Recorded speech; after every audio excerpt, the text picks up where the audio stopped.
Good evening, everyone. Thank you all for joining us. My name is Felicia Adams. I am the Regional Housing Planner with the Southeastern Connecticut Council of Governments. And today we're here to talk about a new housing bill that became a law last year in November. It's called an Act Concerning Housing Growth.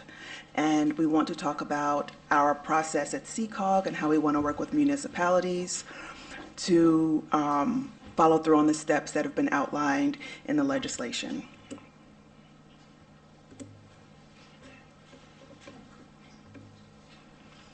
So first we'll start with some welcome and introductions. We'll get into the intent behind this new legislation. Just so everyone know, there are two primary core requirements. The first is some zoning changes, and then the second is developing a housing growth plan. We'll discuss each of those with some detail, and then we'll talk about our initial plan for engagement with East Lyme as well as the other towns. And lastly, we'll talk about some of the incentives that the state has laid out in the legislation. So starting off, I've introduced myself. I'm Felicia Adams, and I'm here with two colleagues. I'll allow them to introduce themselves this evening. Hi, I'm Amanda Kennedy. I'm Executive Director at CCOG. Been with the agency about 10 years now. And I'm Helen Cabbage. I'm the Director of Regional Planning at CCOG. Been with CCOG for about 2.5 years, but grew up in the region and have come back home to work. Hi, I'm Felicia. I live in Norwich, Connecticut. I've been in Norwich for about 3 years, and before that I was in Groton for about 5 years. I started with CCOG about a month and a half ago. So still a little new to my role, but excited to be here, still learning, and just happy to be part of a great team.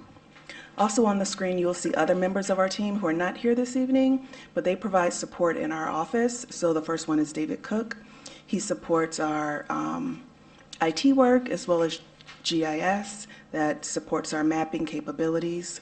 We have Taylor with, she's the municipal program specialist. She works in some of the other municipalities, working in a role of planning and zoning. And lastly, we have Jennifer Lindo. She's the municipal land use specialist. She works in some of the blight programs for municipalities. So what is CCOG? It's an acronym for Southeastern Connecticut Council of Governments.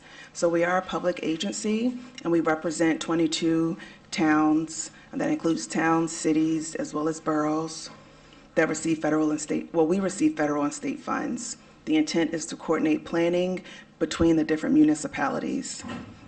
This was established after the dissolution of the counties here in Connecticut. And once that went away, there was a need to continue to coordinate transportation projects across municipal boundaries, and so that was the COG's initial role. We are recognized as county equivalents under state and federal law, and even when data is collected at the Census Bureau, it's not collected at the county level, but it is collected at the Council of Governments level. So we have 3 major planning areas. The first is regional planning. So we work on the regional plan of conservation and development, just like you all have a municipal plan. We read those, and we have a regional plan so that we are aligned with our goals across the region. We provide municipal services, so we can support planning and zoning committees. I forgot what IWCC is, waterways, inland wetlands, thank you, as well as building departments. We also continue to provide transportation planning as we did in the beginning. So we are currently working on a metro transportation plan, and we manage the local transportation capital improvement program. So our governance is the current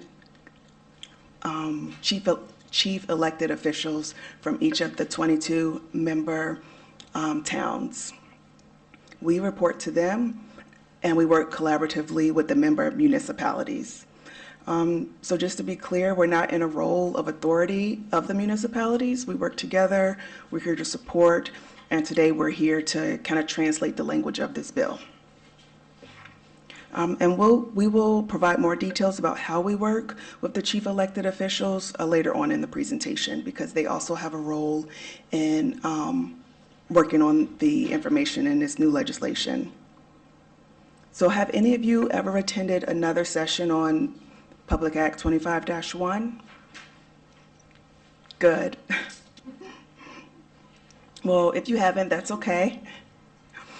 And, throughout this, there may be questions that come up, and we're happy to answer questions as we go through. So first, we're going to get into some of the major goals. So the intent is to reduce barriers to housing construction. We recognize that there's been a slump in construction over the last decade or so, and, that has impacted housing growth in our region. And the legislation is asking municipalities to do what you can to reduce these barriers to housing construction. One thing that's in your control is the zoning regulations. So the legislation asks for specific changes, and we'll get into that as well. The legislation asks that systems that support housing, such as utilities and transportation infrastructure, be considered. So looking at what's publicly available, such as utilities, such as public water and sewer, understanding the capabilities and limitations of those systems.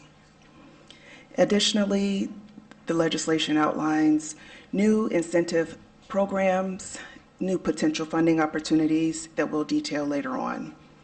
So what are some things that, are out of your control that you can't change? And these are things that the bill is not asking you to change. One of them is the market context. We understand that, we can't control where a developer builds, or if they decide to come to East Lyme and want to build something, the market is going to determine that. It's, continues to be driven by supply and demand. And then there are other things that are not a focus of the act, such as non-zoning regulatory barriers, such as building codes. So what actions is the state looking for municipalities to do? So changes to the zoning authority. So right now there are, in the current legislation, there is a change to zoning authority, which we will get into a little later, but it is requiring the municipality to make some specific changes. Additionally, municipalities are required to develop a housing growth plan. We will define what that is and what it has to include. And lastly, we're asking the towns to control what you can. There are specific things that through your zoning regs that you can change. There are specific types of housing development that you can direct in certain areas of the community, and make changes or set limitations that still align with the new state law. And lastly, we want to point out that this is not a production requirement. So that just means that municipalities aren't required to produce new housing, and there will be no penalty if no new housing is constructed. What the state is asking for is for us to go through this process. So here we have a timeline. This timeline outlines some of the key dates in the legislation, the first one being July 2026. This first date is the deadline for zoning changes to be made for each municipality. That's quickly approaching, and I guess they both said that they are familiar with the bill or seen a presentation. Okay. Okay. So, they're familiar with this deadline. Yeah, Mr. Mullen and I are. Okay. The second key deadline I want to highlight is July 1st, 2027. So that is the date when municipalities will have to decide if they want to create a local housing growth plan or opt into the regional housing growth plan. There are, this is two different pathways for a municipality to take, and we're not here to twist your arm into either one. We're just here to share information so that, leadership can make an informed decision. And the last deadline we want everyone to be aware of is June 1st, 2028. So at this point, towns will have decided if they're going to create their own plan or opt into a regional plan. Either way, those plans are due to OPM. So some of you may be thinking, why now? Why do we need these changes? Why do we have this new law? So as I stated earlier, the context of housing has changed. Right now, the median age of a first-time home buyer is about 40 years old, when about 40 years ago, the median age was 29 years old. This just shows the changing, like that gap in between how long it takes someone to possibly save up for a down payment and find a home that's within their price range.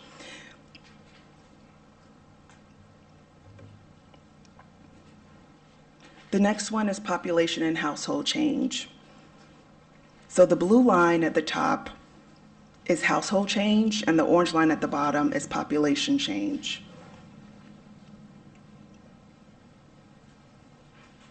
Okay, so looking at East Lyme. So East Lyme has seen an increase in households and then a decrease in population. But as you look across the other municipalities, you can see that in some areas, there's been a decrease in both. So highlighting the box in the corner, since 2010, Eastern Connecticut's population has decreased by 1.5%, while the number of households has increased by 1.5%. So considering, how could households increase but population decrease? Yes, we get this question at every meeting. So household composition has changed over the years. Sometimes households are smaller, maybe a one-person household instead of a two-person household. People are having fewer children, and so there are fewer adults. But also at the same time, there are older people who are living longer, and so some of them may go from being a 4-person household, a 5-person household when they had their kids. I know my grandparents had 8 kids. My mom had 2 kids. I have 1 kid, and so through the generations, households has just shrunk over time. And so that can lead to an increase in the number of households because people are living alone. That's one aspect of it. So really, it's that you need more households to house the same number of people because it's just the makeup of that population has changed over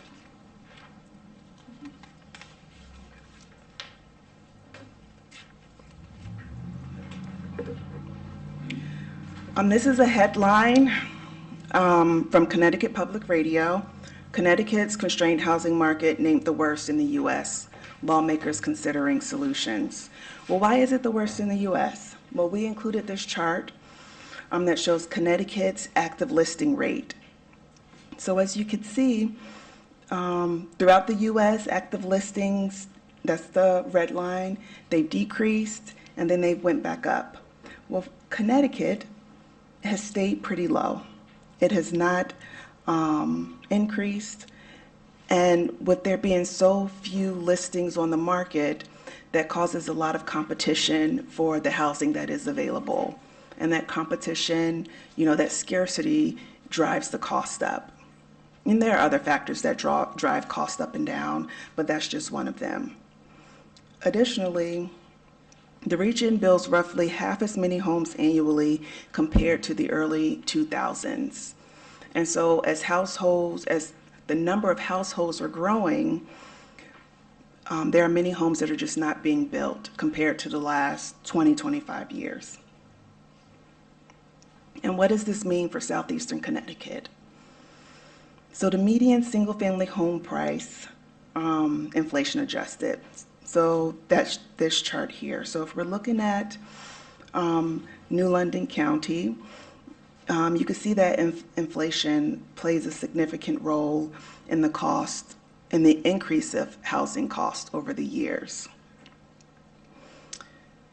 And within that, there are 29 or more households that earn 80% of the county area median income. So what does that mean? So that means that the median income is a measure of how much someone right in the middle earns. So half of the population earns more than them, and half of the population earns less than them. However, there are only 14,000 dwellings that are available for this population. And that impacts households because if someone is forced to pay more than they can afford to keep a roof over their head, then they don't have money available for other necessities. And as we see in this chart, with the cost of housing continuing to increase, it continues to, specifically burden this particular population. This chart shows what percentage of households is paying more than 50% of their income on housing. And when we talk about housing cost, that includes the cost of housing and the cost of utilities. Yes? So I'm assuming that you're differentiating between low-income housing and affordable housing. Now, affordable housing in this town is for people that earn $77,000 or more. Well, what about the people that don't earn that kind of money? They don't get to have a house too? Well, everyone deserves a home, but those Absolutely, but definitions, not in Lyme. well, those definitions, they tend to vary by funding source, like what funding the developer is using to create the affordability. So there So, are, what you're saying is we can give up our zoning regs so that somebody can move into town that makes more than $77,000, but not over $120,000, so they can afford to live in this housing while the rest of our kids can't afford to live here. well, Because all the land is taken up by affordable housing. That is buildable, but definitely not by zoning regs. So you don't care about our water supply, do you? well, we're here to talk about the legislation. And so So we are explaining it's bad. we're explaining what's in the legislation, and we're not here to, get into specific personal details. We are here to answer questions about the legislation so that people who were elected or volunteers can make informed decisions about next steps for the town. Are you guys aware of like the different, when we talk about area median income, it's important because it's related to different definitional categories of household affordability, right? So 80%, the statute itself points to affordable as something that's like a household at 80% or lower, right, of AMI could afford. They also have a couple other benchmarks in there, so they have a benchmark at 50% and one at 30%. And so those are kind of the lower income or very lower income categories. And we are supposed to address all of those income bands in this plan. So it's not that it won't be addressed, we are just currently trying to understand what the expectation of the act is in relation to how we talk about your local goal within those different affordability thresholds. So it's still kind of an open question. So as we can see right here, kind of in the center of the chart is where East Lyme falls, and that shows about maybe 11-12% of current households pay more than half of their income on their housing expense. If you want to look up additional data or information, these links are included so that you can check out the data for yourself. So briefly going through the history of some of this housing legislation. In 1989, we get the 830G legislation, Affordable Housing Land Use Appeals Procedure. That law is still relevant. It continues to be the law on the books. In 2021, there was an additional option for municipalities to opt into the state's definition of accessory dwelling units and follow the provisions outlined in the state or opt out. It's my understanding that East Lyme decided to opt out of that specific legislation. And then from 2022 to 2024, there was a lot of advocacy around this idea of work, live, ride, where housing should be concentrated in areas where people can work, they can live, and they can take public transportation. So focused on transit-oriented development. Out of that came a compromise of sorts in May 2025. That was House Bill 5002. This specific bill tried a fair share approach. What that is looking at the total need for affordable housing across the state, and allocate a target number of units for each municipality. That particular bill was not approved. It was vetoed by the governor. And from there, after some discussions, in November 2025, we get HB 8002, known as Public Act 25-1, that has been signed into the law. One of the key differences between the May bill and the November bill is that in November there were incentives provided versus penalizations. So what does this bill do to specific local zoning regulations? So earlier I stated there were two core requirements of the legislation, and the first one is these mandatory zoning revisions. Again, these changes are due by July 1st. So the first one is summary review. Summary review is the process where, a developer can build something as of right, so without the public hearing process. Summary review, in some ways, it gives towns a way to clearly define what it is they are looking for in new developments, so that a developer can follow those requirements. And as long as they are following what's outlined, that could be approved. Another zoning revision that municipalities are asked to make is about middle housing. So middle housing is the type of residential buildings that used to be built quite often. When we look at our downtowns across the state and we have that density, think of Mystic, where you have the density of commercial space with apartments above it, or homes and commercial space in one community. So middle housing is residential buildings that can contain 2 to 9 units. So it's not the big developments, that we see in some areas, but it's also not, the single family home on 5 acres. The state is asking for municipalities to allow middle housing or mixed use development on any land that's zoned commercial. And with this, the state is asking that approval for developments that fit these be approved through the summary review process. Again, if the town decides to move forward with these changes, this is an opportunity for towns to clearly identify what it is they want and become explicit in the zoning regs about the future of housing in the community. And lastly, just before we move on, just to add a little bit more context, and this is our transition slide, so we'll just kind of tag team this one.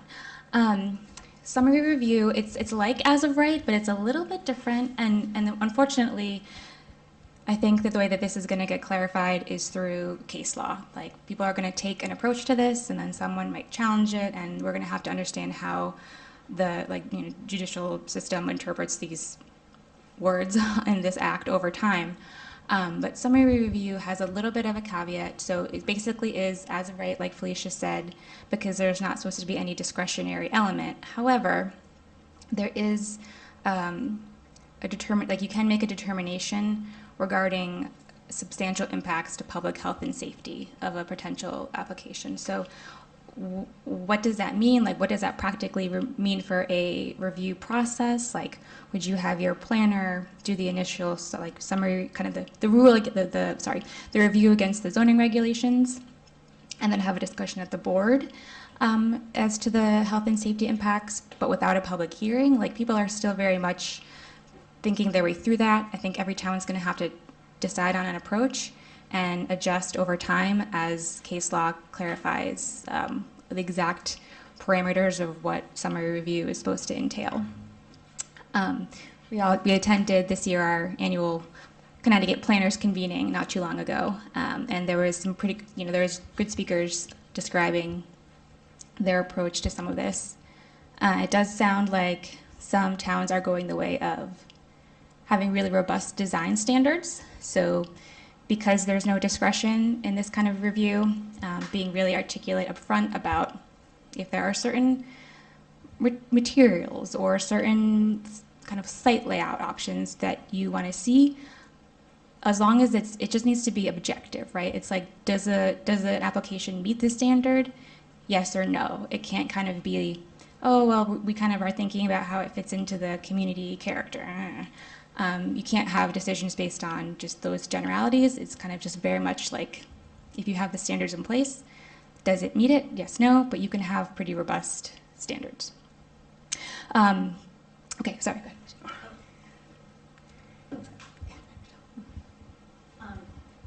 I have two questions, and I don't really know what as of right means, but if it just kind of means the same thing as summary review, that's fine. But if it's different, then I'm curious about that. But then also, maybe you're going to go into this a little bit later, but this was just passed in the fall. Like, we're having this presentation now, but it's mandatory and due in 2 weeks. So are you going to talk about what happens in for towns if we miss that mark and all of that stuff? Let me know. So yes, this is essentially 2 weeks away. And if the town doesn't miss this mark, does miss this mark, it will not be in compliance with state law. And so if a developer were to come and, the application were to go through planning and zoning, that could create some kind of discrepancy. Are we following the local regs? Are we following the state law? And, it could just be just a setup for just poor outcomes overall. I think we're telling everyone not to panic, right? So if you don't meet it, there's not someone from the state that's going to come down and say, you didn't meet the deadline. It's just that there'll be this vulnerability in your code until you make the adjustments. So everyone should be as prompt as they can be, but no need to panic. And you can also take a phased approach, right? So if you want to get the baseline into your regulations, that's fine. You can always kind of come back and revise as needed. Okay, so he had his hand and then. One of the charges of the zoning boards is to protect property values. I think the East Lyme zoning board, the whole board, will probably agree that some of this new stuff is going to hurt property values. May we still make decisions based on property value, destruction of property value? I don't believe that that's the case here because that's pretty discretionary, right?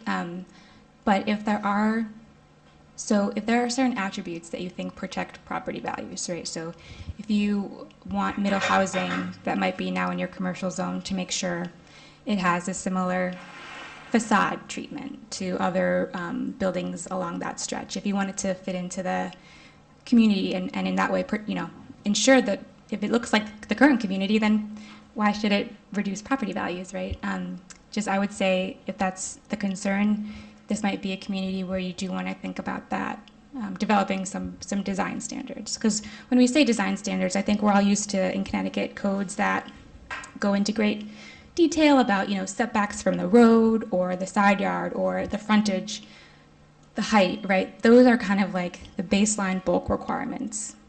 You can, through design guidelines, also include certain types of materials, architectural styles, glazing percentages. I mean, it can get a little overboard sometimes, but it is a possibility. It's just that you have to be able to put a standard forward that is not subjective. And I would worry for you guys that a property value measure would be difficult, a property value argument would be difficult to objectively quantify. So she had a question, then we'll come back. I was curious in how our water and sewer moratorium affects these decisions. It's a great question. So for zoning, this is a little bit of I think it's a gray area, to be honest. I mean, you still have the same health code that we have now, right? Like this rule, these are just zoning changes, so anything to do with like septic systems, anything that would go to ledge-lite, anything related to wetlands, like that's all still in place. We definitely are aware of the capacity issues down here, and it's something that we need to like bring forward through this entire 2-year process and try to wrap our heads around and understand if there are any potential strategies to kind of get past some of that. So that would definitely be something we would address in the planning phase. I don't know, like you might think about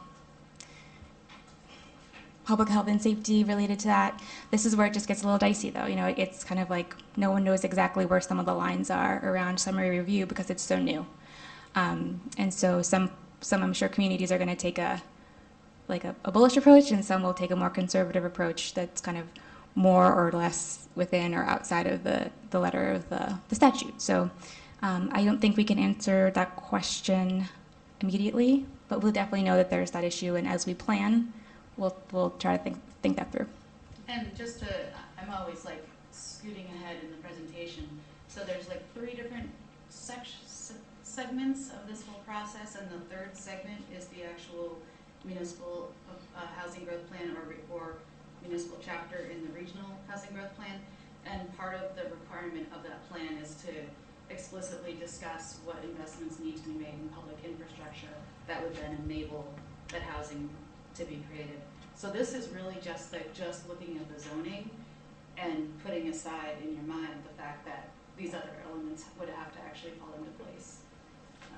Is kind of the simplest way to think about it. One more question? Well, I was thinking water and sewer also, since East Lyme does have the shallowest aquifer in the state. And the current regulations allow developers to really much do whatever they want, which impacts the water supply for the rest of us. How do we protect the water supply for the town if the developers are able to not even bother having a hearing? So through the summary review process, you're right, they wouldn't have to have a hearing, but there will still be an application with details added. They would still have to go through what's typically required for engineers to prove, you know, how much capacity they would need to serve that development. And if that capacity doesn't exist, that development doesn't meet the health and safety standards, and it would not be able to go forward. And just remember too, as we go through this, that these changes are required for your commercial or mixed use zones. They're not blanket requirement for the entire town, right? So that second bullet point of the second column there, so municipalities must allow middle housing or mixed use development on any lot that's zoned for commercial or mixed use. So you guys also have some control about where those zones are too, right? So it's And not a blanket. It says municipalities, but it really means like the municipality's zoning must allow. Yeah. Not the water, the wastewater authority, like those entities are not being told what to do by this. So I think the question there is that we have these aquifer protection overlay zones. That zoning, those regulations don't go away just because we adopt a definition in the use called middle housing. Gotcha. They still have to comply with those aquifer protection requirements, I would think. I mean, because that's part of your zoning code. So And this, if we build it you into know, our middle housing regulation Is I it would- Say that you have to clear comply. expectation of what is required? for APA, Yeah, very clear. then that's I fine. think one of the issues, we're talking housing. We're still under the act of protection, you're talking residential housing, which typically is not overly regulated under the act for regulations. We're not building a storage tank farm for fuel. So I'm not so sure what role that will play. I mean, obviously, water sewer will play a role, capacity plays a role in the big picture. We're looking at, based on this conversation, some of the things I've come across, we're really looking at commercial zones, which in this town is 156 Boston Post and Flanders Road primarily. Yeah, and any development would still need to go to legislate for their septic plans and all that. And then, well, I just add, because in this town, there are some areas that are not sewer, that are Yeah. commercial. And so it would be subject to septic, and most of them have water, so municipal water supply, so it would be okay. Yeah, I mean, we're at the part of this, in this whole process where we're just at the beginning and everyone's still kind of finding their way through. I have Go one ahead. question, Yeah. if I may, at this time, I know you're still working through your presentation. How many other communities are ready to go on July 1st in Southeast? Very few, maybe 2. Yeah. So So everybody knows? yeah, that's why we say don't panic. It's okay. Don't panic. Thank you for that question. And just things that we like to stress now that we've heard multiple perspectives, like that or that's bolded there. When we first read the language of the act, we thought just among ourselves, like, oh well, maybe this means that you have to give developers both options, housing or mixed use development. There are other parts of the state where, municipalities are interpreting that very differently. It's like you have to allow them one or the other. And so if you also have commercial districts and feel like the best thing for your town is to maintain, say, like a first floor commercial and have the housing allowed above, that's something you can do in lieu of just straight housing in certain areas.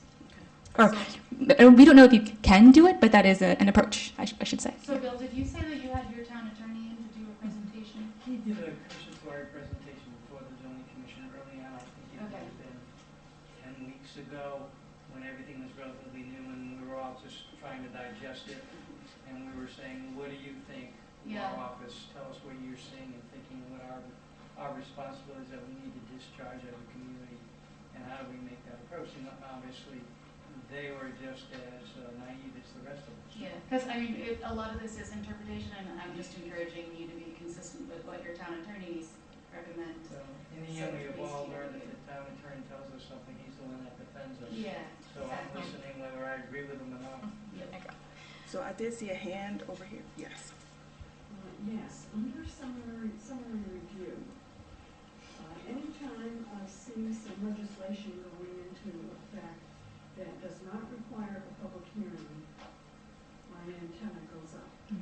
We work very hard in this community to get the public involved, keep them informed, and I think it's tough enough getting people to come out to meetings when this room should be full and standing room only.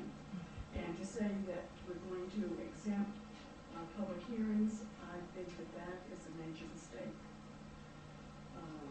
Secondly, under middle housing, where we have development on any lot that's zoned for commercial or mixed use, this means that, what does it mean by a summary review as opposed to what the alternatives might be? Yeah, so that summary review, so you guys are familiar, right, with, and maybe Michelle, sorry, I kind of got lost on your question too, but there are certain approval processes, like a special permit review, where you guys get to weigh in pretty heavily on what an application might look like or put conditions on it, right? There's as of right development. So in some towns that means that the community has said, yep, as long as you comply with the zoning code, we're going to approve this. Sometimes we're going to approve it administratively, right? It doesn't even have to come before the board. It's our land use staff that are going to make sure that that's all in line, and then they're going to approve it. And this is honestly somewhere in the middle. It's mostly similar to as of right because you can't have discretionary permits, right? But there is the allowance for a determination on an application about whether it has substantial impacts to public health and safety. Unfortunately, we just don't know how those determinations get made, right? Like that's something that the local development approval process now has to build into itself. And I know planners are working hard to do that. Go ahead. In your opinion or in your experience, because at this point it's still early, summary review can be conducted by a zoning board? So a lot of, Or is the thinking it's as of, similar as of right, a lot of towns sign off are, administratively yeah. in the office? I mean, because just based on some of the language I'm hearing, I think you can interpret it either way, and I know those battles are going to be. a lot of towns and They're probably at planners, the developer yeah, level. are treating it as exactly the same as like a site plan review, where you've passed your zoning regulations ahead of time for a zone, they're very explicit, very detailed, and a property owner can come in and say, I meet all your requirements, and you say, yes, you do, and you inform, I don't know exactly how the process works.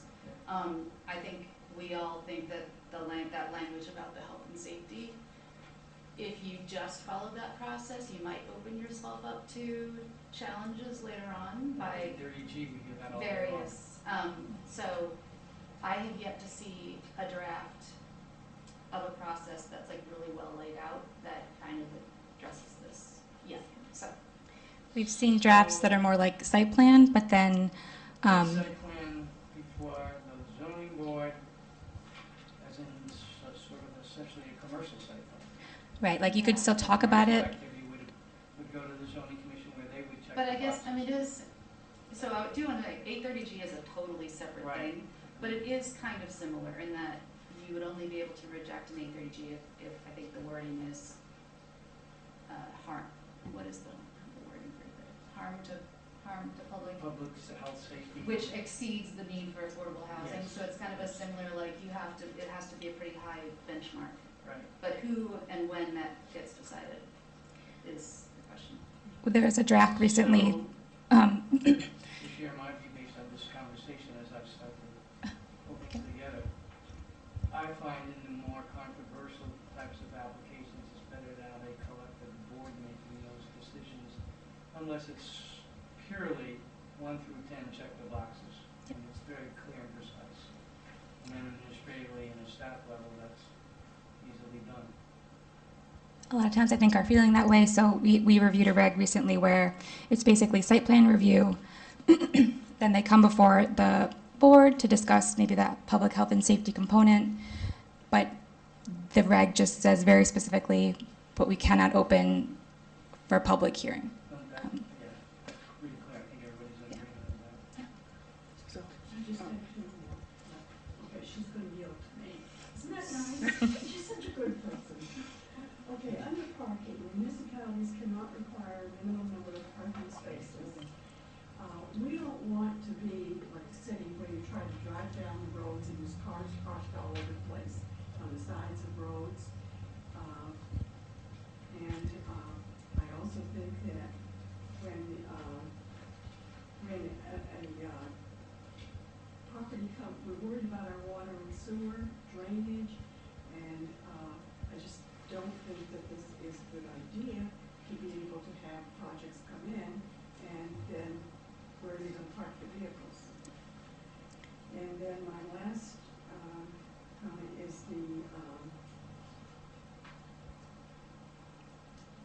forget it. Okay.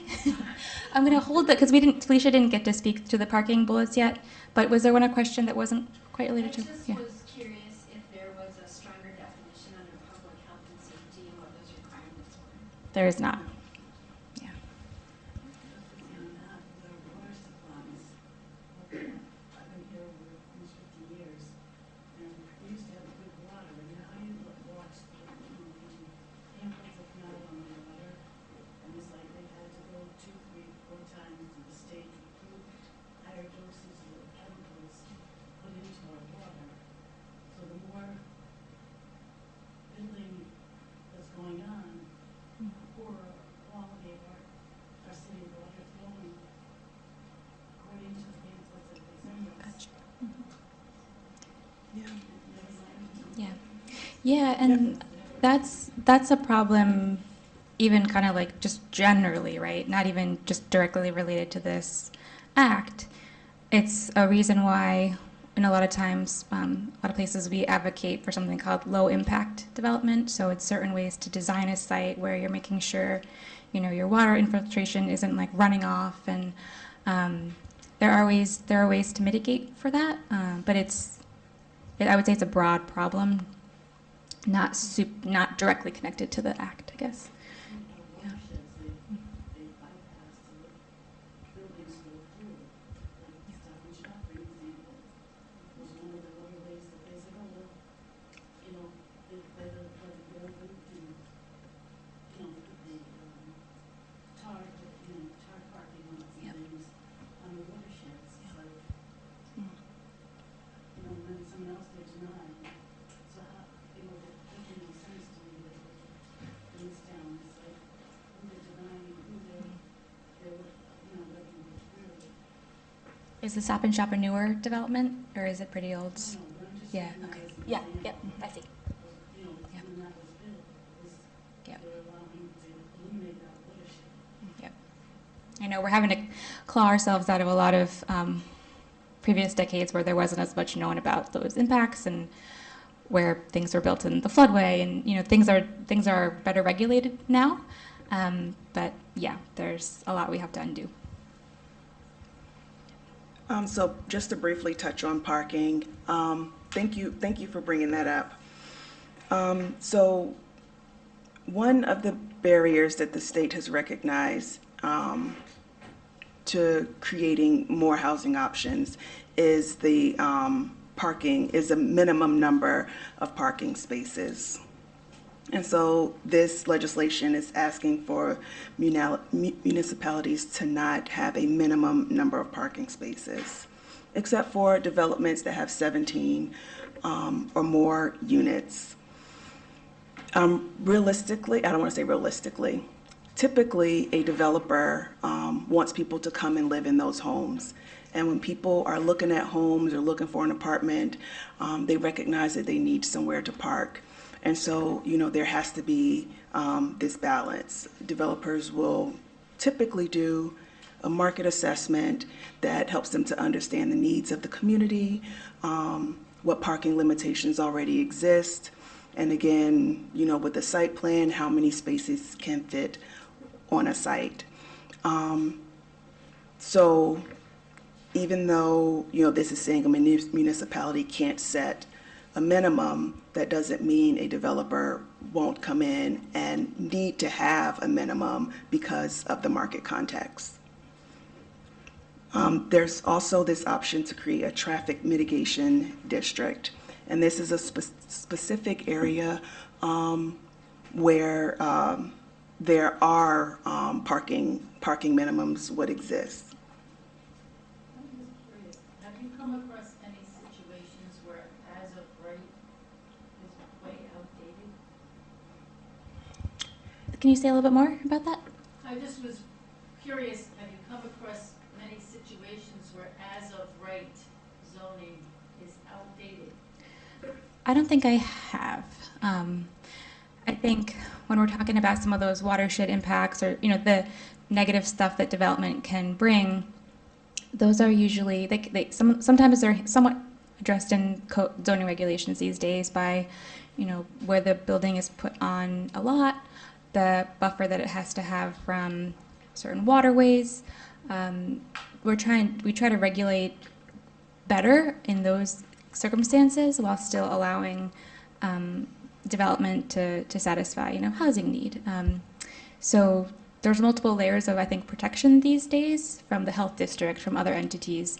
You have a special flood hazard. I wasn't thinking about the codes related to the zoning. Yeah. I was talking about the zoning itself. Yeah. i.e., so, maybe commercial should be, an old commercial zone based on lifestyle back whenever this was written in some of the towns, really should be residential. Or where it says residential, it really should be more commercial because it's adapted to a lifestyle that, as you pointed out, based on how so many people live lonely now, let's call it that, right? That it's changed. That's more of what I was. I see. Thank you for clarifying that. That helps. So yeah, no, I mean, your guys' zoning code and where the commercial districts are, where the residential districts are, where the mixed uses, that is always totally, that's up to you, right? So, yeah, and like I just heard, that kind of proactive planning is usually, yeah, done in the POCD. Yeah, yep, yep, yep. That's where that kind of those ideas start to take shape, is in that document, and then you go to implement it and make those changes. Yeah. What happens if we change in the commercial zone to residential? This no longer applies. This, it's true that it wouldn't apply in that situation. I would just be careful about that, only because you don't want to, there are tax-based considerations to consider.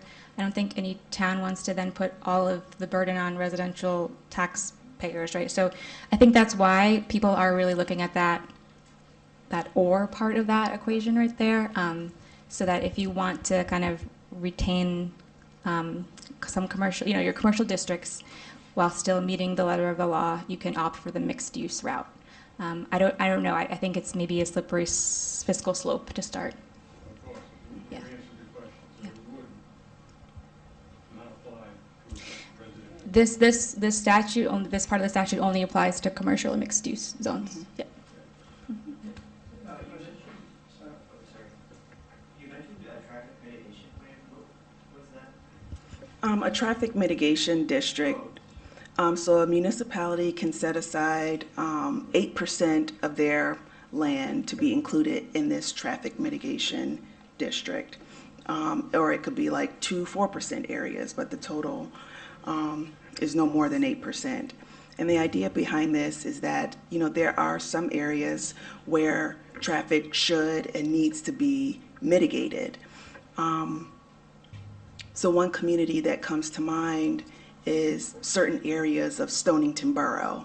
The main street heading down to the water, it's a mix of commercial and residential. And for many of those homes, it's only street parking. So, in likelihood, that could be a traffic mitigation district, because new developments coming there would have to find someplace else to develop where people can park, or, it just wouldn't work out. So is that like a place where they could require minimums? Yes. Sort of a different question. To your knowledge, because you may know the sources, any litigation yet on new legislation that you're aware of, Superior Court, Appellate Court? So, no, and the only rumors we hear are actually from the opposite side, the housing advocate side, that is saying that some of this isn't going far enough. So just be aware of that as well. Yeah. Well, I don't know about y'all, but if you've been to Boston and you're the last guy home, you're not gonna find a parking spot. That's right. But Felicia was totally correct in pointing out that, we're talking about what minimum you can require. Developers are welcome to provide more. We think most of them will. We live in an auto-dependent area. They wouldn't be able to sell their units if there's no place for people to park, so. Yeah, I think it just follows on the parking. I concur with you, you're not gonna sell your unit if you don't have parking for the tenant. The battle that I have discovered is in the additional parking that's normally needed for guest parking. And on a weekend, depending on the generation, you may need more parking, so now they're parking all over the neighborhood, and there's no parking on the street for others, and it becomes a problem. Traffic problem, it becomes a pedestrian problem. Yes, I know. All right, so to pivot away from zoning, we want to get into the other core requirement of the plan. Please let us know if we need to be moving along any fast, just give us a time check if we're going on too long here. But so we want to talk a little bit about what a housing growth plan is and what's the process for developing it. So the act is going to require every town, we've said it a couple of times, ultimately you have to have a local housing growth plan, and we'll describe what the components of that are, or opt into a regional housing growth plan. But even before we get to that stage, there's a couple deadlines and there's new roles and responsibilities for the state, for the COG, for the municipalities. So we need to, we want to just kind of explain that context and then kind of work our way down to what's required at the local level. The bill requires at the state level, the state has to prepare a housing growth needs assessment. They're going to look statewide at what is our housing need. Oh my, sorry. Interrupt me if you want to. But okay, so yeah, we're going to look at that statewide housing need. They are going to think about what's our lack of housing across the state, broad, all income bands, and throughout all of these processes, like when we talk about local needs and goals and targets, they're not completely new construction targets. There is some room to talk about things like housing rehabilitation. And we're talking about ultimately having to have plans that address housing affordability, accessibility, and adequacy. Sometimes that might require new construction, sometimes it might not. So something to keep in mind that at the needs assessment level, we're thinking about all those options and looking really broadly. Then the state, from that needs assessment, right, it's like there's the universe, and in a perfect world, if we could have all the housing we need to satisfy our population, this is what we would have. They're going to then kind of funnel that down into what's feasible to actually, in their view, accomplish over the next 10 years. And they're going to state a statewide growth target. And from there, they're going to then narrow the statewide growth target down to regional growth targets. While they're doing that and putting forward their methods and approaches, we have to do somewhat of a similar process. We have to develop a regional housing needs assessment. We have to use, I think, some of the state's data and some of the approaches that they take, but we can supplement it with local knowledge and information. So we're trying to understand our approach to that. And then we also have to specifically establish recommended affordable housing goals for each municipality in the region.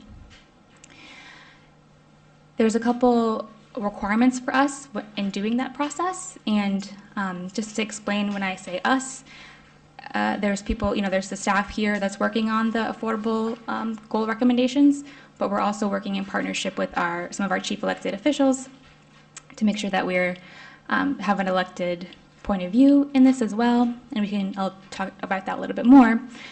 But just so you know what kind of goes into the affordable housing goal, which we have to consider, there are 5 factors and then 4 adjustments that we need to make. When we look at defining local affordable housing goals, we have to consider proximity to transit, proximity to jobs, proximity to downtowns, activity centers, villages, that kind of thing, the availability of developable land, and the current share of multifamily housing stock. And then we have to kind of adjust for 4 measures of income, essentially. The bill says that these are the things we have to consider, but this is a pretty good representation of what the bill says. It doesn't tell us how to define these things, how to measure these things, how to put together any kind of formula that balances these different factors, because as you can imagine, some would pull those goals toward areas with a lot of jobs, maybe more toward the shore, but availability of developable land might pull those goals toward like more rural communities, right? So there's these kind of push and pull factors. We have to find a consistent, defensible, logical, transparent method to defining each of these and putting them all together. And so that's something that we're working very hard on right now. We're also thinking about if we want to advance additional considerations like proximity to existing and planned sewer and water infrastructure. We're fairly certain that the bill, it's like including but not limited to these factors. So that's the approach we're going on, and trying to think about if there are additional considerations we should be weighing. So yeah, that's something really new for us. It's honestly not a role we've had before. We're very much, as a COG, used to just kind of being there as an extension of the arm of our towns, right? And not necessarily setting standards. So it's definitely something that that's new for us. We're trying to be very transparent about it, and we're very sensitive to the fact that we aren't, like I said, we aren't elected. So we're trying to make sure we're looping all of our elected officials into that process. Okay. All right. So you'll get that local affordable housing goal, and then you've got to develop a local housing growth plan or opt into the regional housing growth plan every 5 years. That growth plan has to address housing needs at all income levels, but there are then specific requirements to meet, to show how you can meet that local affordable housing goal recommendation. And I think we have this in the timeline slide, but just as a reminder, the deadline to make that decision is about a year from now, July 1st, 2027. And then we do this every 5 years. So we're in a process now. For towns that don't comply and develop a housing growth plan, you're no longer eligible for an 830G moratorium. These plans take the place of previous affordable housing plans called 830J plans. Those are kind of, they're still relevant for the policy recommendations that were potentially developed there and that we might carry forward. We'll definitely be looking back at those to see what towns said during that process. But PA 25-1 struck that 830J section from the Connecticut general statutes. Okay, so what has to be in a housing growth plan? And this is the case whether you do your local plan or opt into the regional plan. For each municipality, you've got to identify specific zones or parcels that can be developed to meet that affordable housing goal through summary review. As Amanda said before, there's an important component about identifying infrastructure needs that are currently preventing the construction of housing and that would help them you guys, East Lyme, meet the your affordable housing goal. We should talk about, strategies in the plan to promote and develop diverse types of housing. I don't need to read through all of them in exact detail, but it's really just trying to make sure that the town advances an implementation schedule. It's like, this is our goal, this is how we propose to meet it, this is our timeline for meeting it, and benchmarks and strategies that we're going to pursue. Okay, so next up I was going to talk a little bit about our approach to the process, but just any general questions so far about the housing growth plan, what it has to address or include. Yeah, okay. I was just wondering, so we talked about this in the planning commission, but it sounded like a lot of the towns in the area are interested in moving in, at least hearing about the regional growth plan. Are you aware right now of if that is the correct consensus, or are there a significant number of the towns that are choosing to do their own thing? We're not sure yet, and we don't want to kind of steer anyone toward a path. I mean, there are some pros and cons that we can definitely talk about. I think what our kind of core message right now is that we hope that we'll be able to kind of come back to East Lyme and to all towns in the region 2 more times before you have to make that decision. One time we'll have this is really just we're just all trying to wrap our heads around this bill. This is what we've been thinking so far. Just want to get everyone on a baseline. The next time we come back, hopefully in the fall, we'll want to have a very East Lyme specific conversation about your housing stock and different housing related challenges in your town. And we'll come back one more time after that to explain the affordable housing goal and the methodology that went into it, so you can kind of trace that process from start to finish, and that is very out in the open. And then you'll make that decision. And I think we are hoping that you'll stick with us through those next couple meetings, because if nothing else, you'll have some more good information. Maybe you'll have some ideas about, if you decide to go your own way. I think for some towns, also this can come down to a cost factor, right? So towns do pay municipal dues, so we don't want to not acknowledge that, but we're not asking for any kind of additional fee for this work. But we also, like I said, it's really everyone's local decision. We're going to be doing a lot of the kind of baseline work that's necessary for the plan, for the regional plans. So it would be more efficient to potentially work with us. But certainly it's fine to go on your own as well. The only thing I will say that the statute does say that if a town decides to do their own housing growth plan and propose a lower number for their affordable housing goal, they have to explain why why is there a difference? And then you run the risk of the Office of Policy and Management and the housing, I forget what the committee is called. Council on Housing. Council on Housing from rejecting the plan as invalid if you do go with a different number. So, There's some language about diverse housing, and a lot of the applicants we see only have the two tiers, like housing and then affordable housing. Is there any conversation about talking to builders about maybe like mid-tier, or, I'm not sure how many stages of housing you have, but. Yeah. Well, I mean, it's an interesting point to bring up only because I feel like it's that chunk of housing that commercial change is, it's that like that middle housing mix that we talk about. That can be a really hard product to build because it's hard for it to, what they say is it's hard to pencil out, right? Like the big unit developments get you more, you have more units to spread your costs across, right? Single-family homes can sell for pretty high value in our area, but this middle housing is tough. You don't get those like financial efficiencies that you do with the bigger buildings that might have that affordable component. One of the things that the regional plan will do is explain, like, okay, state, we've all done our due diligence and we've done what you asked, and we're reducing our regulatory barriers, but there are still 5 other barriers that are preventing housing like that from getting built. It's the fact that there's some difficulties in the building code for that kind of housing development that other areas and states have addressed, but Connecticut has yet to address. There's some challenges around things like new types of wastewater treatment processes that are very newer technologies that Yeah, will, I challenge that a yeah, little bit. that's fine, because, yeah, go ahead. Codes are gonna be codes. Mhm. I mean, they're gonna be the same safety codes for affordable housing and luxury housing. Mhm. Wastewater treatment, same. So what I was talking about, I think it came up earlier in the meeting, is you're gonna have affordable housing, right? Mhm. Now, students in this town that you have, a married couple that are working in this town, they can't qualify for affordable housing. They make too much money. And these are people just starting off at EB.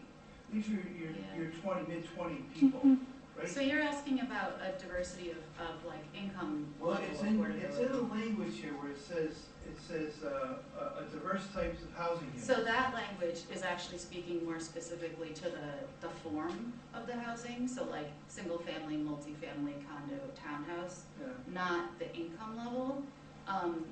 So I would double check the AMI for East Lyme. If you have two earners in a household, yeah, you might be earning too much to qualify for that 80% AMI, but you might not be, because the area median income for the region is actually, like, from many people's perspectives, pretty high. I know when I was coming out of grad school, I qualified for affordable housing as a single person for like 10 years, and I was earning fairly good money. But the statute specifically talks to affordability at 80% or less. Yep. And then also, Helen, correct me if I'm wrong, we're also supposed to look at those moderate or low income and very low income as well, but it doesn't speak specifically to, what would you call that, moderate income, that 80 to 120%. yeah. That doesn't mean that you can't discuss it in your plan. Right. And you should discuss it in your plan. Yeah. And has there ever been any conversation about making affordable applicants greater than 10%? Why is it 10% and not 20% or something higher? Is that the 830G 10%? Yeah. Just because that's the 830G statute. Why requires is there no 10%. conversation? If you really want affordable housing, why not? So you Because then could- that So- really puts it on the builders to say, we know the builders come in and put in an application just to skirt the zoning regulations. So what they do is they put in 10% affordable housing, bypass zoning regulations, and then they go upper scale so they can make their profit on the other 90%. So the 10% is part of the 830G regulation. That's the bare minimum. But each municipality has the authority to require more than that. Why not require it at the state level? So there's always talk about Yeah. 830G at the state level, changing it one way or the other, people wanting less, people wanting more. The challenge with adding a higher requirement is that it makes it more difficult financially for a developer to get a project to pencil out if they have to provide. We want the developers to 20%. come in and Yeah. follow our zoning regulations so that we have. So then you could do, a town could do an inclusionary zoning where they come in, they don't have to go through the 30G process, but you've established a higher percentage of affordable. Is there any town that successfully has higher than 10%? Yes, for sure. Now, in southeastern Connecticut, are there any Where? zones? Yeah. Brian's the only one that would be close in my opinion.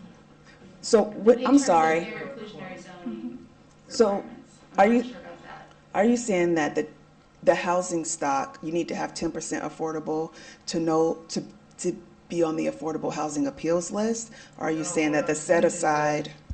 It's too easy for come in for through 830G. builders to come in and Okay. say, well, I'll give up 10%, Mhm. but I'm really gonna make my profit on the other 90%. Right. What would help out zoning is if they could say, hey, your minimum is higher, 30%. Now the builder has to say, you know what, maybe I don't wanna come in affordable, I wanna follow the zoning regs. Or you have this mid-tier thing, because I think there's a lot of people in their 20s, or at least you put out an age of 40 to buy their own house. There's the people that are 830G that may never qualify for their own home. But there's that developing tier of young adults Right. that are trying to buy something, and they make too much for 830G, and they don't have enough for the ultra luxury thing.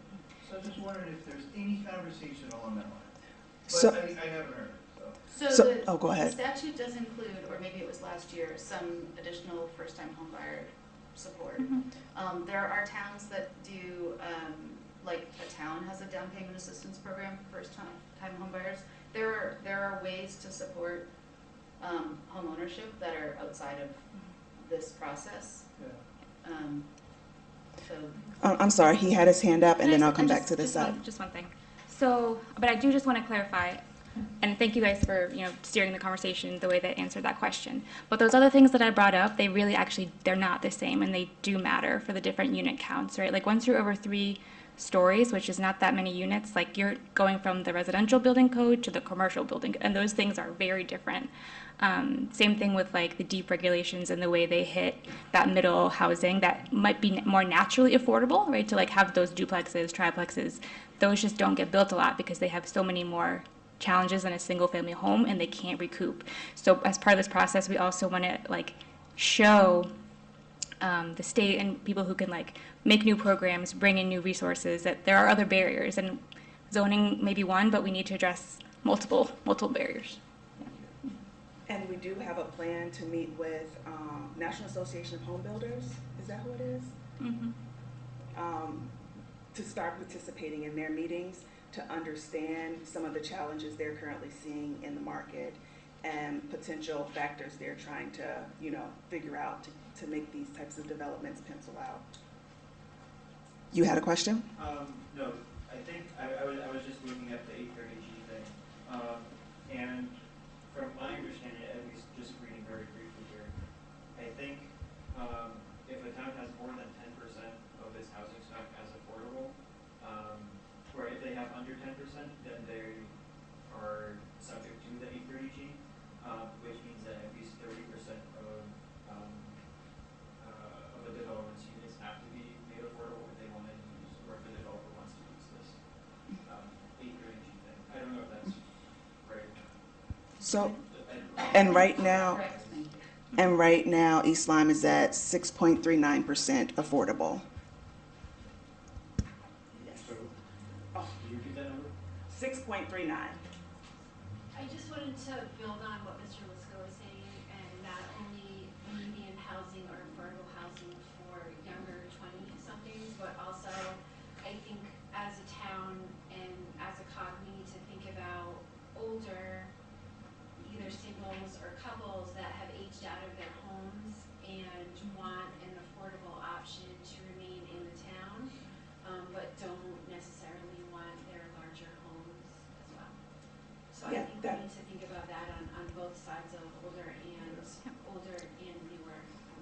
Yeah, absolutely. Like in some circumstances, if someone tried to downsize now, they'd be paying just as much for something smaller than, what they currently have.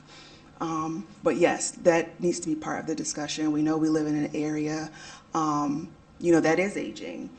And, we have to consider housing options at, all the different income levels and the age ranges, as well. And I just have one more quick question. So in developing mixed-use properties, does that also take into consideration like monthly fees towards the builder or towards the property? And does that fall under affordable housing on what people are expected to pay, and is that regulated through this at all? So when you say monthly fees, I'm thinking like, yeah, like HOA fees or something. so HOA would be considered a housing cost. So with, whatever they're paying monthly for mortgage or rent, plus utilities, plus HOA, ideally that would be no more than 30% of someone's income. And that's considered when it's affordable or median housing, does that go into the equation for Yes. builders and to qualify? Yeah, so when you, if you're in a deed restricted affordable unit where you're not supposed to pay more than 30% of your income towards rent, but really mean housing costs. So when we calculate that, it includes like your property taxes and your utilities, and like in home insurance, homeowners association fees would probably fall into that too.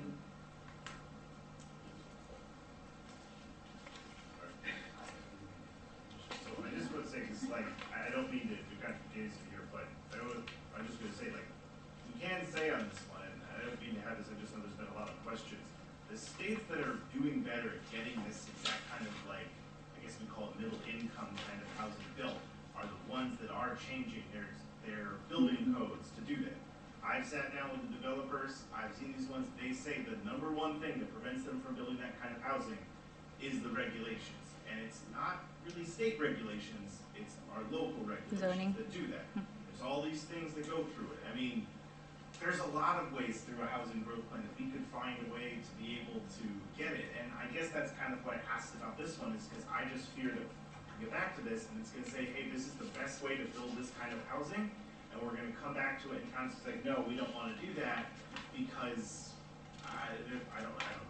There's a lot of reasons why they might say it, but I mean, I guess I'm just asking for this because I apologize. I work okay. a lot on this Yeah. legislation. I just wanna know, like, I'm not, am I missing something? Because that is everything I'm being told. I'm having, Yep. like, reps in Idaho are saying, how are you having this kind Yes. of regulation? It makes it so hard to build housing. Yes. Yeah, no, and it's, we obviously try not, our personal can be irrelevant, but I'm a 36-year-old that just has tried, buying a home these days is very, very challenging.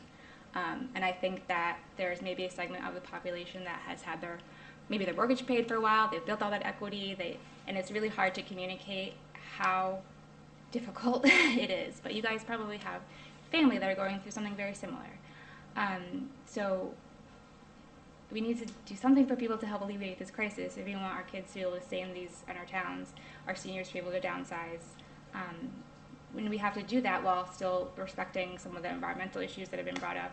So in no way is this, I know I appreciate this bill, but we need to also make sure we're not pushing any town past the point of ultimate, like, maximum uncomfortableness, right? So, yeah.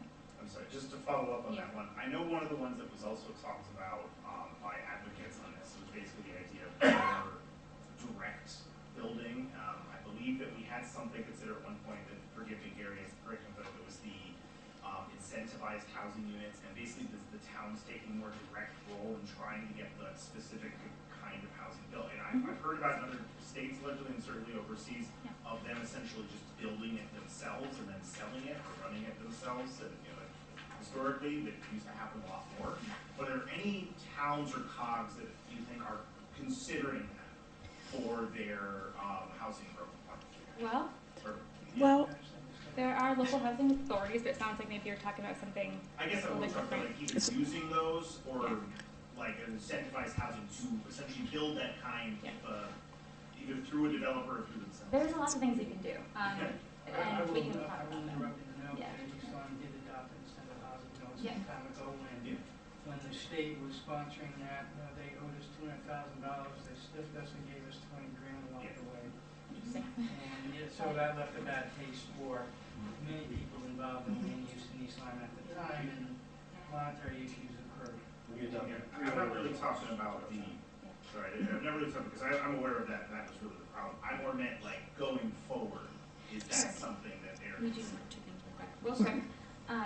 So you can, whatever's in your control, you can try, right? Like, so if you have a piece of land, you think that it's poised for redevelopment, the town owns it, you could donate that land, right? And then the whole land cost goes away for the developer, and they can probably create something that's in a sense a subsidy, right?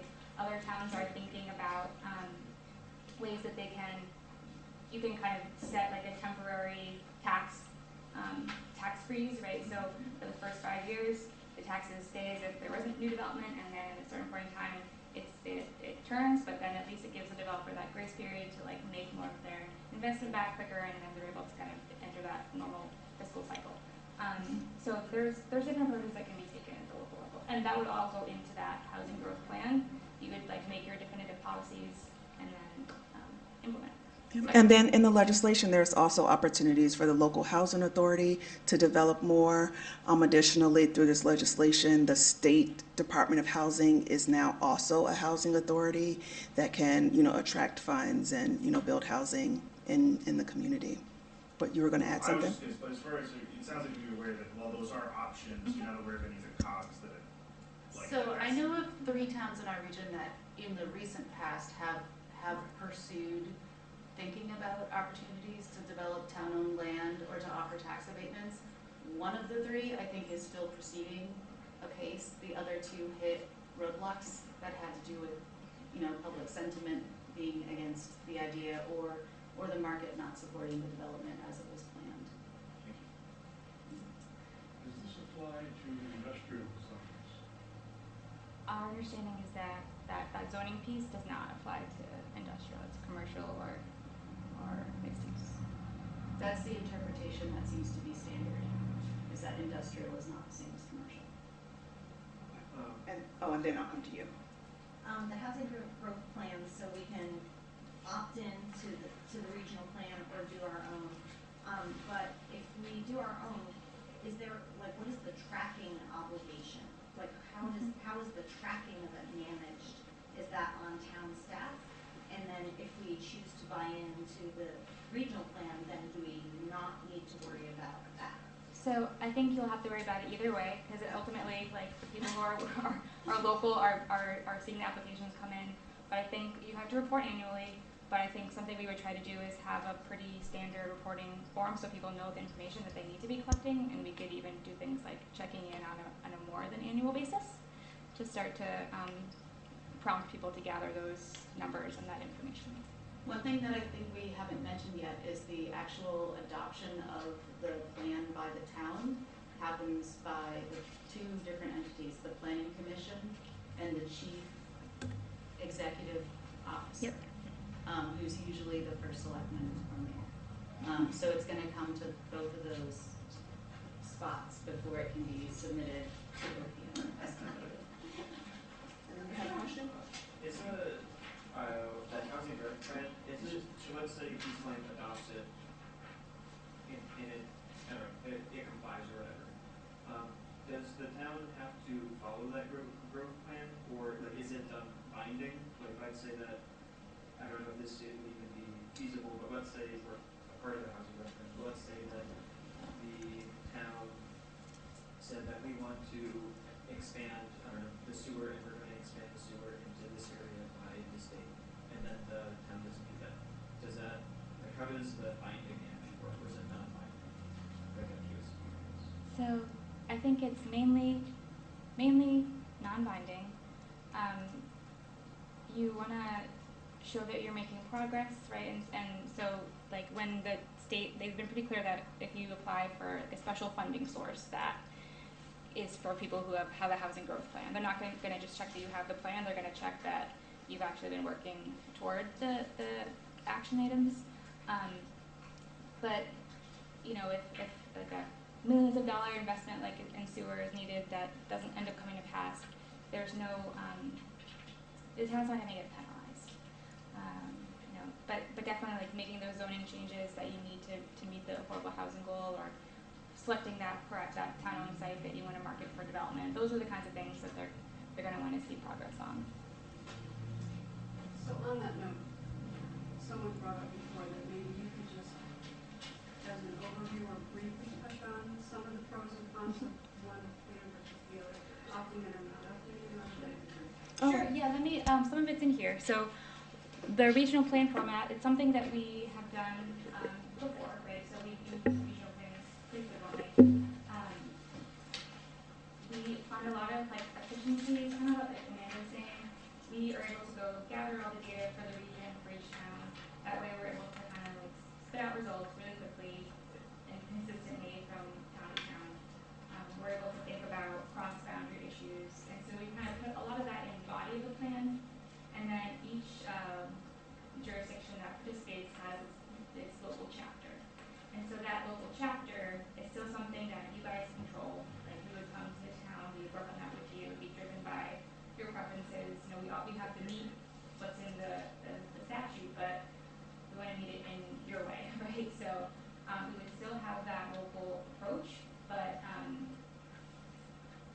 there's just like that upfront, a lot of upfront work we can do in kind of one fell swoop for the towns that participate, rather than everyone having to hire their own consultant, do that data mining, turn it into something intelligible for the planning process. So it has those efficiencies while still retaining, I think, local control. And Amanda was saying, like, you guys ultimately adopt either, you know, your chapter in the regional plan or your own local plan. We talked about costs, right? So a pro of the regional plan is that the cost is essentially covered by that time. And cons might just be that, you know, there may be towns, and we have here kind of the schedule about where we would come back and have those sessions with you guys. The two in bold are the ones I talked about before that will happen before you even have to make that decision. And then the three after that, the like working session with the land use volunteers, the public workshop, the final presentation of the plan, if that would happen if you choose to opt in. And for some towns, maybe that's just not enough, that they want even more touch points, you know, with the amount of time that we have, if everyone opts in, that we feel pretty confident that we can do this, but probably not much more, so some towns might want more touch points. So yeah, it's just different how you want the process to unfold. I don't think I skipped over anything too. Yeah, so just to also mention, we're trying to stay engaged with our local planners on a monthly basis. So we have monthly meetings that all the planners in the region are invited to attend, and we have good attendance at those. It lets people compare approaches, talk about some issues. And then we have these monthly affordable housing goal policy committee meetings that are for our chief elected officials, and they help us through that kind of process before we were talking about how we spread the affordable housing goal, you know, from the region down to each of our towns. The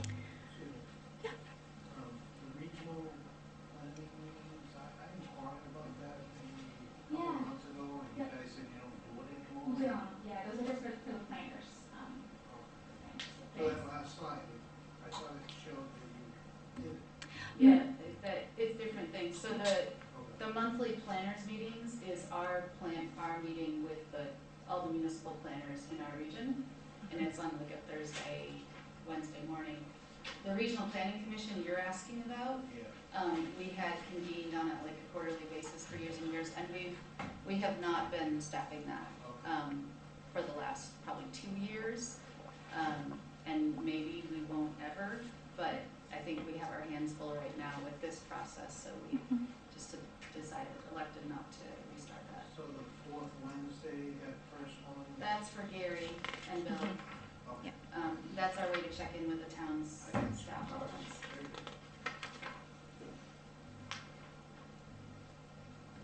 Okay, yeah, so any questions, any other questions about kind of the process and how we're thinking about it playing out? Good. There's just one final section that we'll go through. This one is a little in flux. The Act established some new programs, although their exact kind of parameters haven't all been defined yet. And it is one place where maybe the legislation could have done a little more in the sense of really, like, if you have a housing growth plan and just that alone, if you're eligible for a new state fund for municipal water quality project loans. These are low-interest loans for sewer collection and conveyance system improvements. Those will start kind of right after the first set of housing growth plans are due in July of 2028. They can cover, it's a good loan, but it is a loan, it's not a grant. But it's there for anyone who completes that housing growth plan. All of the other, as currently described, and again, this could change, but as currently described in the statute, all other programs that it created require the housing growth plan plus an additional discretionary zoning action. So as the graphic shows, you kind of have to have the eligible housing growth plan. The first two we'll talk about are ones where you need that plus either a designation as a transit-oriented community, or you have to have a development district designation through the Connecticut Municipal Development Authority. So those extra designations, should you choose to pursue them, are defined in the statute. A transit-oriented community designation is open to any town in the CCOG region. You have to adopt a transit-oriented district. That transit-oriented district must have affordable housing set-aside requirements for certain development densities and lower barriers for the conversion of residential or commercial development into middle housing, inclusionary developments, or 100% affordable projects on certain lands. And then the Connecticut Municipal Development Authority Development District process. CMDA is a pretty new entity in Connecticut, but they are, I think they're quasi-governmental, and they work with municipalities to create a designated development district, also kind of in a transit-oriented area.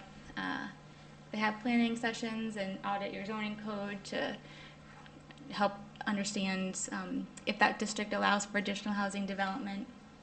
And they'll provide you some technical assistance if they think that certain revisions could strengthen that.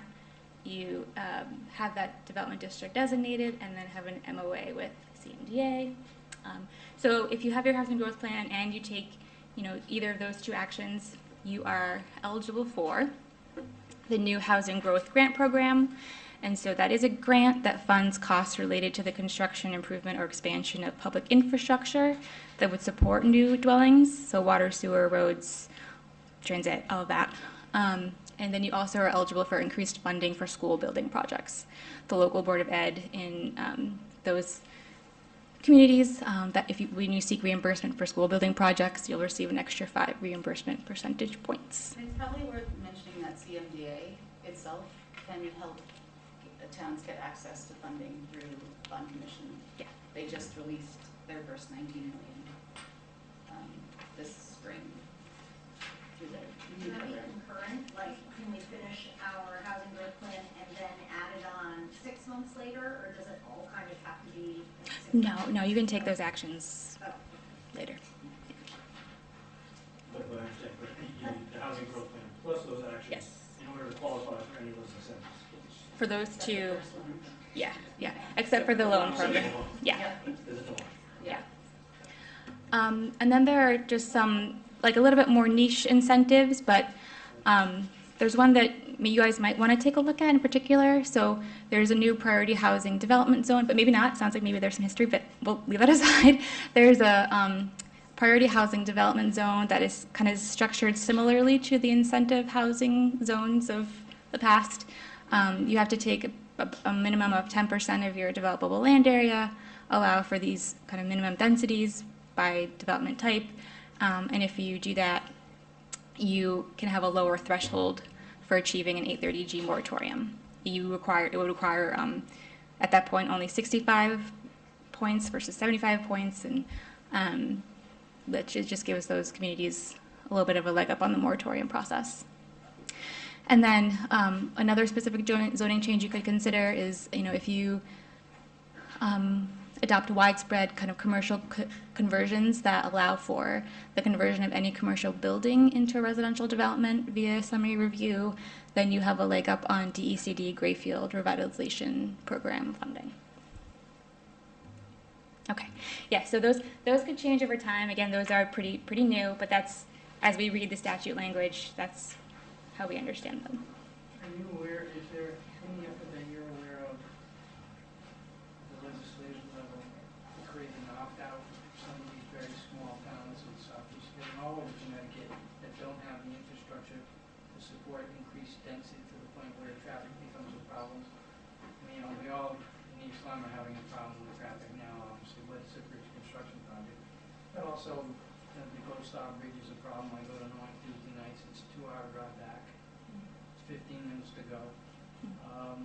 An opt-out from the requirements of this whole Well, bill. because the increased density creates traffic issues, infrastructure issues. There's not going to be enough, the plot's not going to be big enough to build new roads. So we're all kind of stuck with what we have, but we increase the density, and that's just going to exacerbate. Mystic is overbuilt. I used to live over there. I don't go over there unless I have to. You can't park. The traffic is just awful. You can't get into a restaurant. In Niantic, we're very fortunate. We've been very careful not to do that. Yet this may promote some of that, and then obviously there's a statewide problem. I think everybody's sympathetic to it. I just don't think we've gotten there yet, even though we have to navigate some of this, and this may be helpful, but I can hear the traffic. I think, from what I've seen, there was a regulation proposed, I think it was the Thomas Gregg and Lebanon bill just put together. And I think their approach was basically to create this traffic mitigation district so that you could get the parking requirements, so you could have control over that traffic. And because we currently have those issues in town, I think we can easily identify those areas and create an overlay zone. I think that's. Yeah, it is limited to 8% of your. Overlay zone. Yeah, so it can only be like a small portion of your town, but for those 8%. areas where Right, yeah. okay, more. We're already targeting at their traffic issues, and this isn't going to immediately exacerbate that, but over time it has the potential to do it. If you have some buildings that are a little tired, and we have some of those in Niantic Village, that if I'm a developer, I'm looking right at that the minute we adopt this. There's more money in middle housing for me than a storefront and 2 apartments on the second floor. I'm going to convert immediately. I'm going to spend money. So I think that a lot of the interest in that would work ride bill came from folks that were maybe, doesn't work as well in our region, but areas that actually are served by transit, that were really trying to concentrate development in places where people wouldn't have to drive. In those areas, I would agree with that. Yeah, and then, but I would say from this past session, 2026, I did not hear much conversation about that at the legislature, or at least it wasn't reported to me. There were other things that had been that were proposed that were kind of, they're like, everyone's got their hands full with this. So as the and juggernaut lurches forward, there's a lot of different ideas, and some may work well, and others may not work as well. To put 8% into context, our existing commercial and industrial zones together are about 5 to 6% of the town. I mean, I'm just gonna put a pitch in for sidewalks if you have developments sidewalk. We that actually connect that you can walk to, and you don't have to get in your car just to go like 2 blocks. Yeah. Developers refuse to build them, they don't want to build them. Yeah, and DOT doesn't make it easier either with some of the ways that they That's make right. decisions. You've got case law that says you can't Oh. require off-site improvements, Yep, so. so Kate Rattan she will tell you something about developing local design guidelines that helps you work better with getting DOT to approve things. I can't tell you what she would see, so she's our colleague, Should be very helpful. but she's, Granted this time. I can't. Here, actually, we require sidewalks on all commercial development. That's great. You will build it, you will link it. It's taken us years, we've almost linked Flanders with Niantic. We have one stretch to go, and we've been working on it for decades. And the developers have picked up most of the tab. That's great. You know, initially what we heard is, oh, you're making them build sidewalks to nowhere. Well, in 10 years, they will go somewhere. Yeah. And now we're that 20-year later, 30-year later, and they're starting to link up. And I agree with you. Walk out and walk if you can. I just wanted to say, to expound on what someone said in the room, it's very interesting. New England or southeastern Connecticut, we don't have many, if any, communities that do address able-bodied people between the ages of 55 and 85. There aren't really many lifestyle communities. You either go from your home to assisted living or nursing home around here. Like, if you really look, there isn't, I don't think there are any, I mean, that I know of. There's a couple, you know, like, what, I don't even know, what are they? So when I worked, before I became a planner, I worked for a developer, and they built a property over in Mystic called Haley Brook. And I believe we had to go through a public hearing process to get the zoning changed. We had to include a portion of permeable pavers to allow for water infiltration so that it wasn't paving the whole site. I think our biggest challenge there was that the building code required every single unit to be fully handicap accessible. That's in Knowing, right? It's in Mystic. It's on Haley Brook Road. I think it's. It's not a Knowing. Haley Farms is sort of Knowing. Yeah, that's different. So ours was Haley Brook. On 184. Is Yeah, that exactly. the one? It's that one big building? Yep. Yeah, but And that's not a lifestyle community. It's active adult, so So it's it's not, 55. when I say lifestyle community, I mean, I'm gonna put myself in the picture here. I'm 66 years old, but I still, if I wanted to live in an active adult community and not be in Florida, there's not one here that I know of, right? I think there's So one. you know what I'm talking about now? in- It's not like handicap, I'm not talking assisted living, I'm talking So that was active the adult. issue, is that we were trying to build units that were marketable to the average 55-year-old who just wanted a really nice place to live. Well, yeah, they want, But- they want, with that paddleball. Pickleball. The building Yeah, code that- required frat bars on every wall. I mean, it was just really over the top, and it made it very difficult So to build check it. out Stonebridge Senior Living.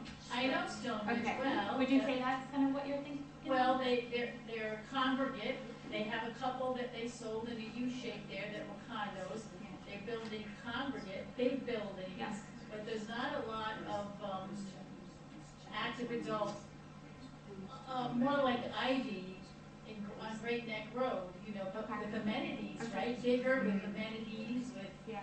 active, you know, with things like a campus almost. The people like a campus life. They walk around, they Yeah. sip a coffee, or you know, they use the town for something, but there's really no product like that around here. Yeah, it's an interesting point, and it's something. And the populations are aging. Actually, It's very in interesting. East Lyme, there are three active I'm adult ready to move it communities. now. What I'm Nick, saying. Chapel Farms and Chapel Bliss that are similar, but don't provide a lot of amenities like tennis courts and things like that. My conversation with the developers, the cost, the liability, and then the homeowners association fees go dramatically up to maintain pools and tennis courts and pickleball courts and the like. So keep costs down. No one has really ventured forward in this area to really provide that Florida type active adult experience with pools and. They're interesting. Michelle has a lot. Yeah, go ahead. I just want to make a pitch for people in this room, because you probably have this interest if you're not familiar with the Southeastern Connecticut Community Land Trust. It's like a kind of a novel approach, and so like look into it, and it's tied to this, and they're active in New London and Salem, and they're interested in getting a chapter here in East Lyme and growing, and it's you would have to like look it up, but They're having their annual meeting tomorrow. I know. Okay, Yes. they keep texting me. 5:30 to 7:30. Is that at the place? Yes. Yep. And just to quickly recap, just the housing growth plan is looking at different types of housing at different income levels. I know you mentioned, earlier, what about those people between 80 and 120% AMI? I know you mentioned earlier about kids being able to come back to the community, but this is an opportunity to create those types of opportunities and just be strategic about it. Multi-family housing, either. No, everyone doesn't want that. Buy one of those and little complexes going on. Yeah, I think there's been some nice ones, well, not some nice ones built, I guess, but like, what was it, the one that had the tenant union, like Bay Point? I think, what is it called now? It's like, It is where called the, Bay Point. it is called Bay Point? I mean, I think that one is like perfect for like Niantic area. I think that one's turned out really well. Yeah, I don't know how like, but, You mean like the scale and the I size? feel like, I don't know, it feels like, I feel like it's nice, it's a nice fit for East, or for Niantic, it's like a small, I guess it's technically apartments, but like it doesn't feel like apartments. Okay, yeah. It's small scale, I think it fits well, but, yeah, I think that was like in the 60s, 70s, long time ago, for me at least. Yeah. But for like the traffic thing that I heard people talking about, like I don't think transit really would work. I don't think the transit-oriented communities, is that what the, so I don't know how well that would work in this line, but I feel like there are things that we can do to like reduce traffic. Like most of my trips I take in East Lyme are probably less than like 4 miles. But, so I would be comfortable riding my bike, but it's very scary riding my bike on Route 161. Like there's no bike lanes, it's like 5 or 6 lanes wide at some points. And I feel like if that was nicer for Nikon, I would not have to take nearly as many car trips. That's reduced traffic. I don't know. I feel like that's kind of like a aspirational goal, but Well, the housing and transit are all tied together. Yeah. Yeah, and that actually is aspirational. I think you know that the COG and the town worked together a couple years ago on a Route 161 plan, which we're trying to get DOT to implement. We've hired some consultant to do some more analysis. Do you have an update on that? Well, that plan was actually useful in addressing the intersection at Industrial Park Road, where the bridge plan stopped all their work. And our town engineer leaned on Kate a little bit and the DOT to say, hey, we need a proper crosswalk. You know, we got 4 lanes of traffic coming in and out of here. We called them and said, you missed this. It was They like found an extra money and they actually just finished one side of the street, so that's gonna I be think done. that's Soon plan as that support one- was Yeah, we had to push pretty hard for that, but we were able to. That's great to hear. That's one intersection, there's when people know you can't walk across it, you're not gonna make it. Yeah, it's needed, so it's a little in-house efforts to get the extras. If you don't ask, you don't get.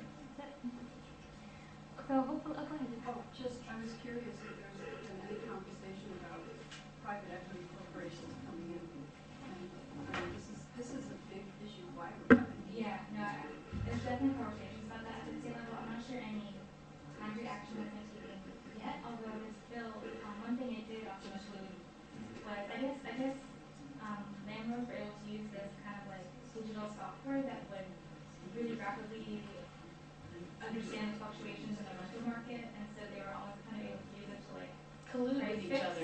Yeah. So they can't do that anymore in Connecticut. So I think the state's taking it seriously. I just think they're trying to figure out how to pursue the problems. Need to do more. Yeah. I think I read somewhere that some states are saying that a business can't buy a property unless it's been on the market for maybe 50 days or X amount of days. And so that's how they're kind of getting around businesses coming in and buying up everything. It has to be on the market for a certain amount of time to give Joe Schmoes and regular people a chance to buy. That's good. Our housing problem is that we've become so desirable that the bottom of the market is very expensive. Well, and it's hard to talk about our region sometimes in context of Connecticut. I mean, like, we say Connecticut and it's also like we are seeing tremendous job growth. There's pressure here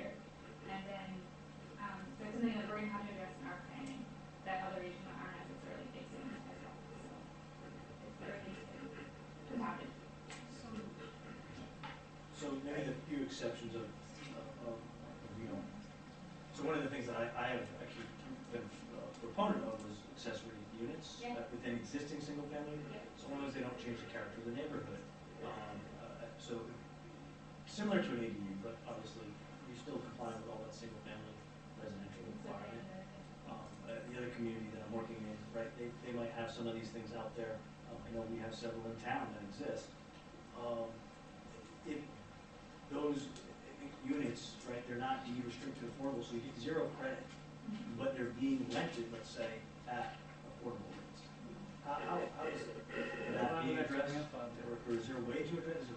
Has anybody tackled that So yet? there are some municipalities that are requiring new ADUs coming online to be deed restricted for a period of time. And, But that has challenges of its own. Yeah. right, Yeah. right, because, you know, who's monitoring that? Right. Right. Yeah.